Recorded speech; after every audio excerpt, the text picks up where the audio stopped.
Halo teman Aksi Hidup Baik, hari ini di studio telah hadir Ibu Nila Sari, aktivis lingkungan hidup yang sudah berkiprah 10 tahun. Sebelum mendengarkan kisahnya, mari kita simak video berikut ini. Sosok yang satu ini dikenal sebagai seorang aktivis lingkungan hidup. Dialah Ibu Nila Sari, yang telah berkiprah lebih dari 10 tahun. Ibu Nila aktif dalam berbagai organisasi lingkungan hidup dan kegiatan sosial lainnya. Di antara gerakannya adalah mendaur ulang sampah menjadi barang yang bisa dipakai kembali.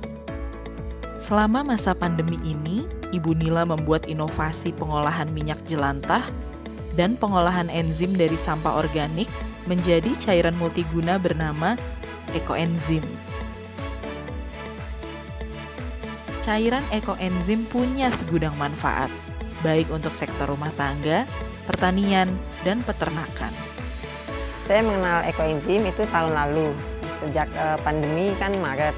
Bulan Juli itu diadakan webinar ekoenzim, saya ikut tuh.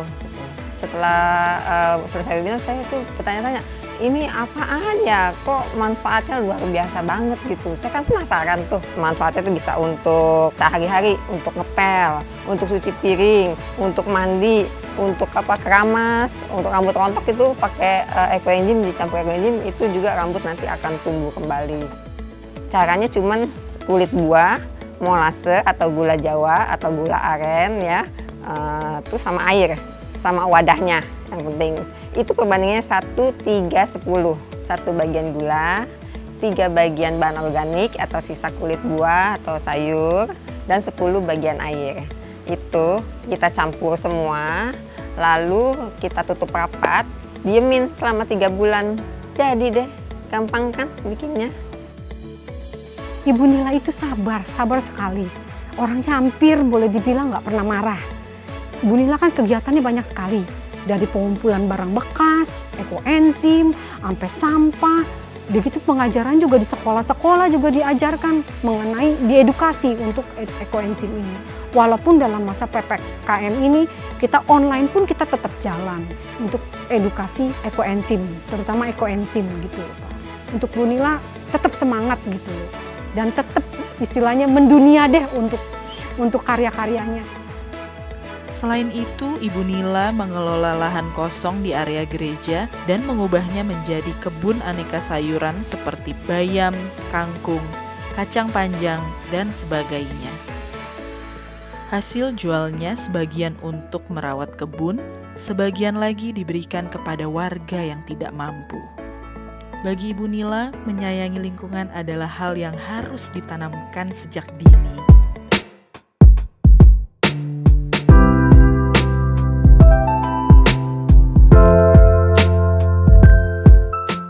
Mungkin sebagai awal ya, Ibu boleh cerita sedikit tentang gimana awal mulanya Ibu aktif kegiatan sosial dan juga kemudian akhirnya fokus di ekoenzim.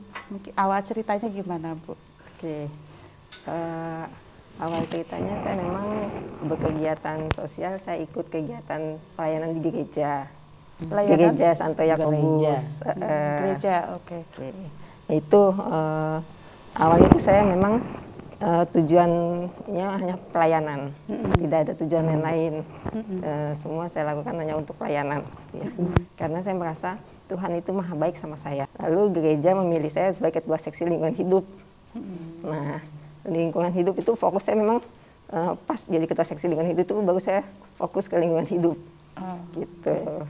Nah, kemudian bisa kemudian jadi aktivis lingkungan ini sekarang ini. Karena aktif sekali mempromosikan manfaat ekoenzim dan lain-lain. Bahkan sampai dapat penghargaan. Itu gimana ceritanya, Bu? Kalau di ekoenzim sendiri, terus terang boomingnya itu sejak tahun lalu, sejak pandemi kemarin 2020, Ibu. Mungkin kan kita semua di rumah, terus banyak sampah di rumah, lagi ke TPA, tambah TPA-nya tambah menggunung sampah-sampahnya ya. Jadi gimana supaya sampah itu, terutama sampah organik itu, tidak menambah gunungan sampah organik di TPA. karena itu kan memang akibatnya fatal banget. Kalau sampah organik itu nanti akan menghasilkan gas metana yang bisa menyebabkan ledakan, gitu ya. Setelah mengikuti ekoenzim ini, saya merasa wah luar biasa manfaatnya, gitu ya. Nggak hanya untuk lingkungan aja, ternyata bisa segala macam. Waktu ikut pertama kali, saya kagak percaya. Ini apaan sih, gitu ya. Saya baru pertama kali ini lihat sampah, manfaatnya berjuta-juta. Gitu.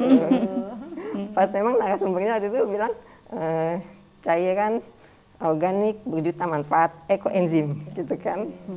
Saya kan ikut webinarnya waktu itu pertama kali, saya bilang mana mungkin, nggak percaya saya. Biasanya kita kan mengolah sampah organik ya paling untuk komposter, masuk komposter kan ya, kompos, buat pupuk, buat pupuk aja kan. Lalu di webinar itu jelasin macam-macam. Saya wah luar biasa ini. Saya harus praktekin ini. Lalu saya ingin buktikan kalau ini benar gitu seperti yang dibicarakan oleh narasumber waktu itu ya. Saya kan dikasih sampel. Setelah dikasih sampel, saya cobain tuh, terutama untuk kebutuhan sehari-hari. Saya untuk ngepel, untuk cuci piring, cuci baju. Terus rambut saya kan kebetulan rontok waktu itu, semprot-semprot gitu. Nunggu lagi rambut kecil. Saya bilang luar biasa ini. Saya seneng banget gitu. Karena ternyata nggak untuk kebutuhan yang rumah tangga aja gitu ya. Terus juga saya semprot-semprot pohon, tanaman-tanaman di rumah itu yang berbunga tambah cantik, tambah sering berbunga. Wah, saya lihat di sini kan bagus tuh ya. Harus disemprot pakai ekoenzim Bu, biar tambah bagus dan subur ya itu. Dan tapi memang ada takaran pemakaiannya, gitu. Karena sifatnya kan asam, jadi harus campur air. Bu Nila, boleh tolong diceritakan karena ini mungkin penonton ada yang awam gitu, ekoenzim itu apa gitu ya. Mungkin boleh tolong diceritakan ekoenzim itu seperti apa membuatnya dan khasiatnya tuh apa aja. Jadi kegunaannya tuh kan kayak ratusan ya Bu ya. Nah itu mungkin bisa diceritakan gitu bahannya, kemudian manfaatnya. Ya oke. Ya ekoenzim inilah cairan hasil fermentasi dari molase atau gula tebu atau gula aren atau gula kelapa plus kulit buah, sisa sayuran yang kita hasilkan di rumah setiap hari ini plus air. Jadi cuma 3 itu aja bahannya. Tapi ada perbandingannya juga. 1:3:10. 1 bagian gula, 3 bagian kulit buah atau sisa sayuran, 10 bagian air. Nah, nanti jadi ada wadahnya itu kita ukur dulu kapasitasnya berapa liter. Terus isi airnya itu kapasitas misalnya 10 liter. Diisi air 60%-nya aja. 60% berarti 6 liter kan. Nanti bagian molasenya atau gula merah itu 3 bagian. Berarti 6 kali 3 1,8 kilo. Ya. Terus bagian airnya tadi 6 liter. Karena 60% dari 10 liter. Gitu. Jadi, nah itu semua setelah diaduk, dicampur rata, kita tutup rapat, didiamkan, difermentasi selama 3 bulan minimal. Gitu. Tapi kalau lebih dari 3 bulan semakin lebih baik karena ternyata enzim yang dihasilkan selama fermentasi itu menghasilkan enzim-enzim yang baik banget semakin lama gitu. Makin lama makin baik. Makin lama makin baik. Gitu. Bahkan ada yang nyebutnya ekoenzim medis gitu. Karena apalagi untuk luka-luka gitu, yang diabetes segala kan suka luka-luka itu Bu ya. Semprot-semprot pakai ekoenzim. Wah itu pasti lukanya cepat kering. Luar biasa. Alami tanpa kimia itu manfaatnya untuk segala macam. Bahkan untuk disinfektan juga ya? Ya, untuk hand sanitizer kita juga bisa pakai. Seperti ini saya bawa contoh-contohnya ya, nanti saya jelaskan. Itu kalau seperti itu ada ampasnya juga berguna ya. Semua. Ini ada ampas ekoenzim. Dari hasilnya sampai ampasnya bermanfaat semua. Ada jamur, itu jamur ekoenzim apa? Ada juga. Jadi selama fermentasi itu nanti dia kadang suka ada jamur di atasnya. Itu manfaatnya lain lagi. Ini ibu-ibu paling suka, Bu. Bikin kinclong. Diapain? Diminum? Masker. Dioles, Bu. Oh, dioles. Ini, tidak boleh diminum. Tidak boleh Iya, diminum. ini pemakaian luar semua. Jangan salah nanti diminum. Tadi ada yang bikin rambut nggak tumbuh, ada yang bikin kinclong, ada apa lagi nih? Ini kalau dipakai di muka kita 5 menit aja muka kenceng. Iya. Waduh. Nah, ini kita ibu-ibu pada seneng kan waktu itu pas saya kasih ini. Ayo cobain pas kita panen gitu ya. Langsung pada coba. Wih, iya gila. Kenceng mukanya katanya. Tapi saya lihat di sini ada juga ini ampas yang dikeringkan. ya, Iya. ampas yang dikeringkan. Iya. Ini Untuk berfungsi pewangi ruangan. mengharum ruangan. Iya. Jadi ditaruh di kipas angin atau di AC atau di mobil kita pakai ini. Jadi pewangi mobil kita alami. Oke, nggak pakai kimia-kimia gitu ya. Nggak pakai kimia-kimia Terus lagi. ini ada sabun. Nah, ini sabun mijel dari minyak Minyak jelantah jelantah. ditambah ekoenzim. Oh, ada tambahan Tuh. ekoenzim. Oke. Gimana tuh awalnya kok bisa ibu terus kampanye semua orang diajak mencintai bumi itu, awalnya apa yang membuat ibu terdorong untuk melakukan itu? Ya, karena saya merasa kita hidup di bumi ini, di dunia ini hanyalah titipan Tuhan. Ya, jadi saya harus bertanggung jawab atas sampah yang saya hasilkan, terutama sampah dari dapur rumah kita. Karena kan sampah-sampah itu adalah hasil dari rumah kita kan. Kalau kita tidak mempertanggungjawabkannya, asal aja buangnya, tidak memilah, tidak mengolah, itu kan nggak tahu kayak apa jadi bumi kita, ya kan.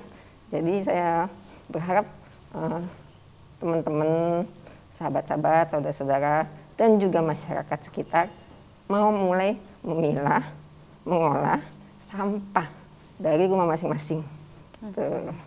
Nah, jadi kita sebagai makhluk hidup di dunia ini yang dititipkan bumi yang indah harus merawat dan menjaganya supaya generasi mendatang dapat menempati bumi ini dengan apa namanya nggak diwarisin sampah nikmat. gitu ya?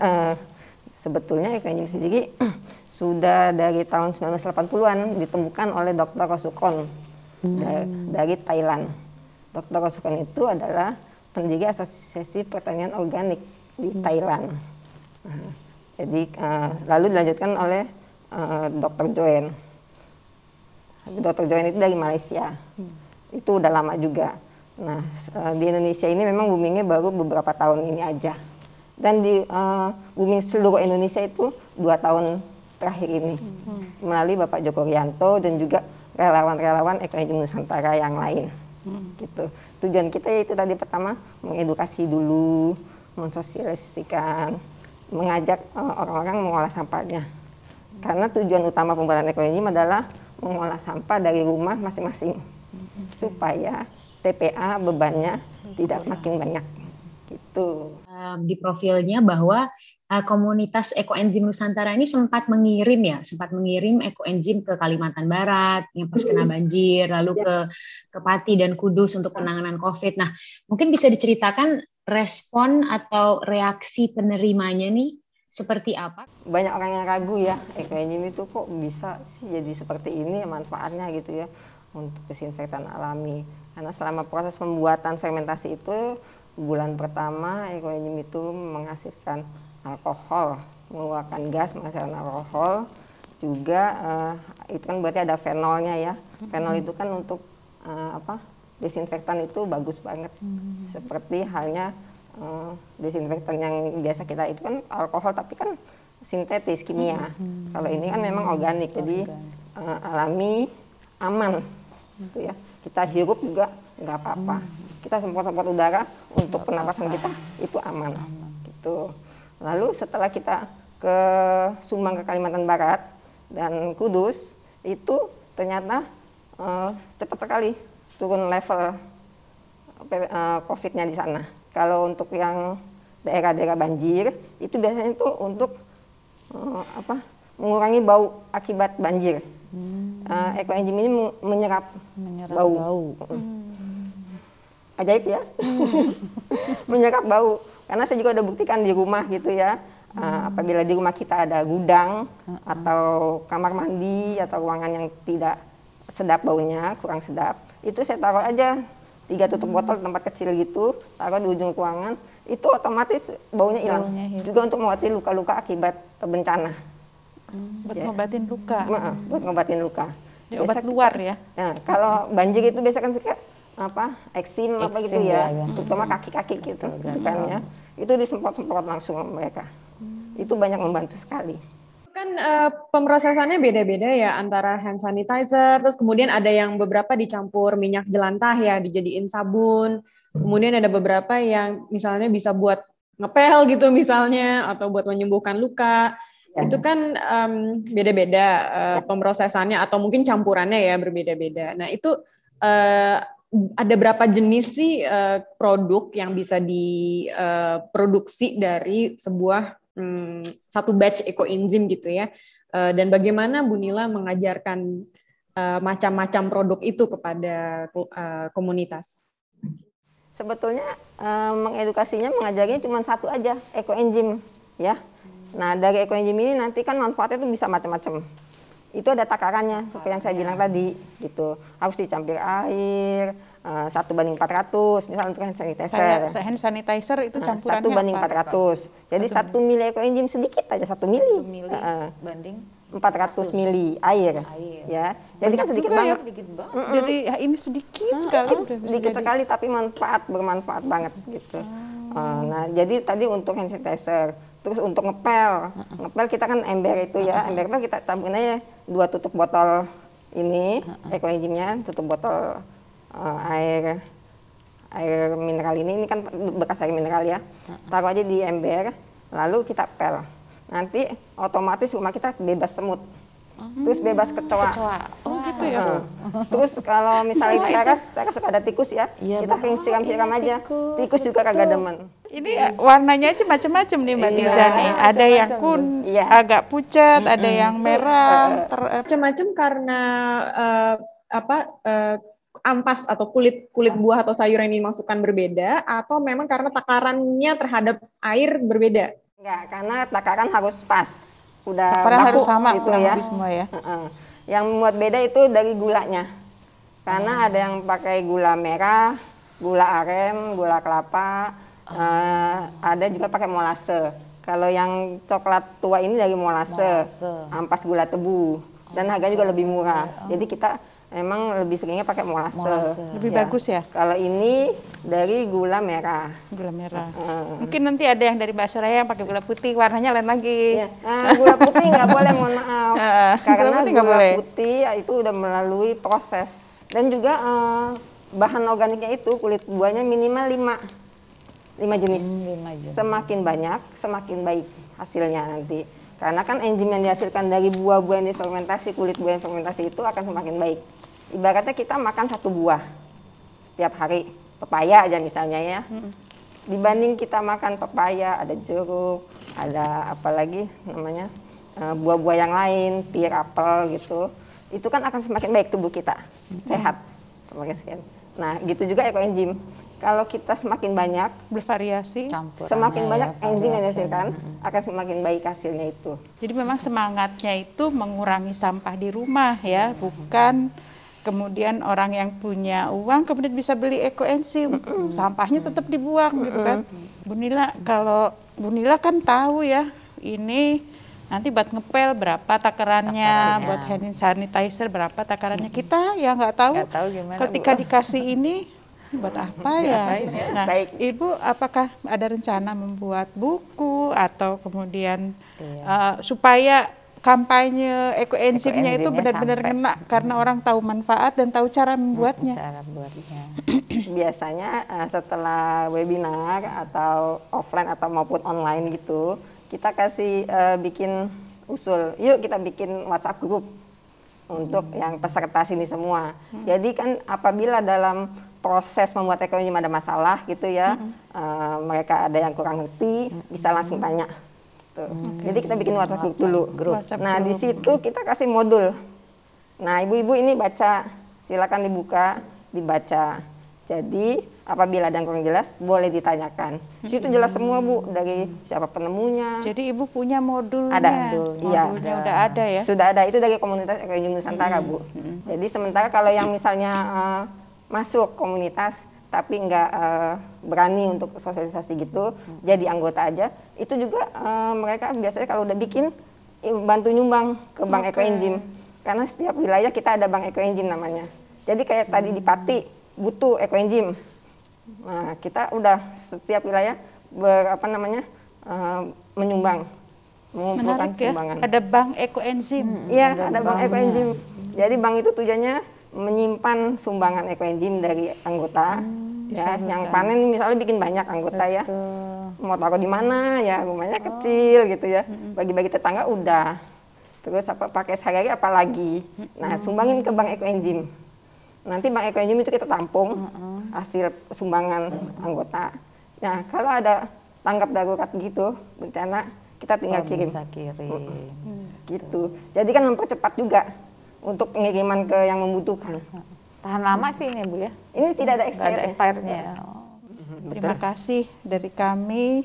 Ceritanya sangat menghangatkan hati, membuat kita semakin merasa bahwa insya Allah banyak yang bantu ngurusin kota ini gitu. Amin. Banyak, dan sekarang Gitu, Bu. ibu-ibu sampah tuh bisa buat sedekah loh. Itu bikin Ekoenzim, bisa dikirim ke korban bencana buat bersihin. Jadi nggak ada itu sampah nggak berguna itu ya. Insya Allah mudah-mudahan dengan ada ceritanya Bu Nila ini makin banyak ibu-ibu melakukan memanfaatkan sampah organiknya.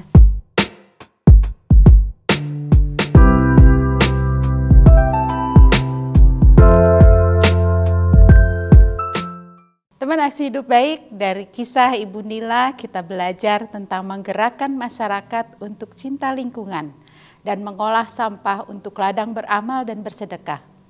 Semoga cerita Ibu Nila bisa menjadi pembelajaran dan inspirasi bagi kita untuk terus melakukan aksi hidup baik bagi sekitar. Demikian cerita kita hari ini, sampai jumpa di episode Gelar Bicara Ibu-Ibu Kota berikutnya. Didukung oleh PT Paragon Technology and Innovation, Rumah Kebaya Vilga, Batik Marunda, Batik Betawi Shop, Rumah Betawi, Batik Eni, Waste for Change.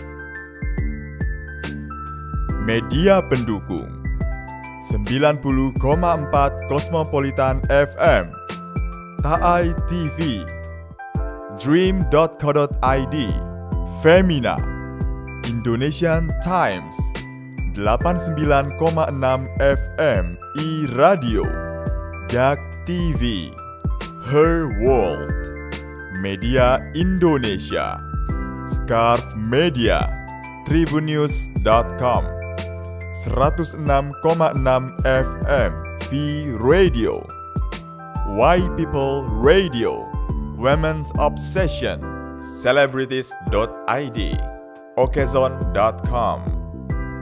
Komunitas pendukung, Ayo ke Taman, Kota Tanpa Sampah, Gerakan Indonesia Diet Kantong Plastik, Sustaination, Teman Taman Jakarta, Sadari Sedari, Jalan Baru, Lindungi Hutan Jadetabek, Plus Jakarta.